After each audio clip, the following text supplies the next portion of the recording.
নমস্কার বন্ধুরা, আমাদের নির্মলা কিচেন চ্যানেলে আপনাদের সবাইকে স্বাগতম।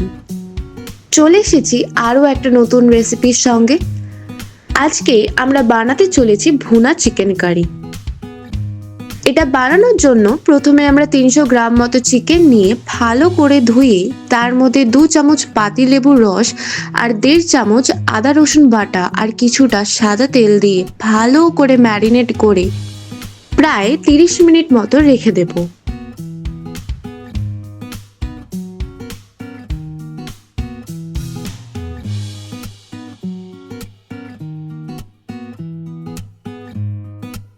এরপর প্রথমে কড়াই গরম করে তার মধ্যে কিছুটা সর্ষের তেল দিয়ে ফোড়নের জন্য সামান্য এলাইচি, দারচিনি আর লবঙ্গ দিয়ে দিলাম।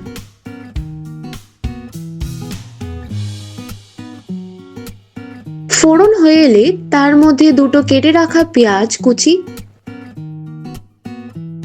1 চামচ নুন আর হলুদ গুঁড়ো দিয়ে ভালো করে নেড়ে নেব।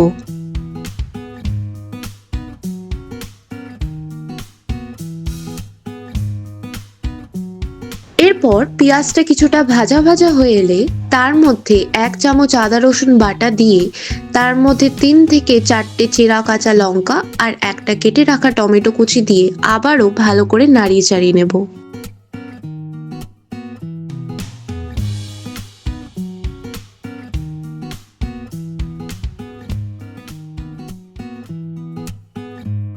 এরপর 1 চামচ কাশ্মীরি লঙ্কার গুঁড়ো আর জিরের গুঁড়ো দিয়ে ভালো করে নেড়ে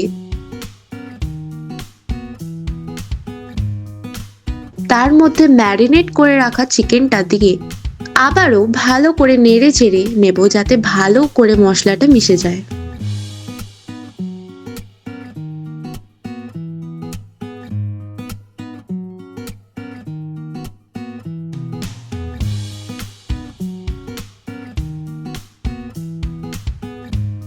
এরপর কিছুক্ষণের জন্য ঢেকে দেব। প্রায় 10 মিনিট পর ঢাকনা তুলে তার মধ্যে আবারও কিছুটা স্বাদ মতো নুন আর কেটে রাখা ক্যাপসিকাম দিয়ে ঢেকে দেব আবারও কিছুক্ষণের জন্য।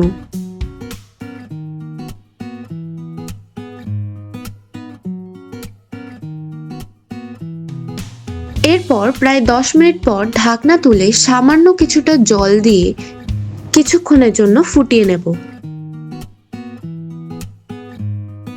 এরপর জলটা কিছুটা শুকিয়ে এলে তার মধ্যে 1 চামচ গরম মশলা দিলেই তৈরি আমাদের ভুনা চিকেন কারি। তো বন্ধুরা, কেমন লাগলো আমাদের আজকের রেসিপি? আশা করি ভালো লেগেছে। যদি ভালো লেগে থাকে তাহলে অবশ্যই ভিডিওটাতে লাইক করবেন এবং কমেন্ট করে আপনাদের প্রিয় রেসিপি সম্বন্ধে জানাবেন। আজ তবে এইটুকুই। দেখা হচ্ছে অন্য কোনো ভিডিওতে নতুন এক খাবারের রেসিপির সাথে। নমস্কার।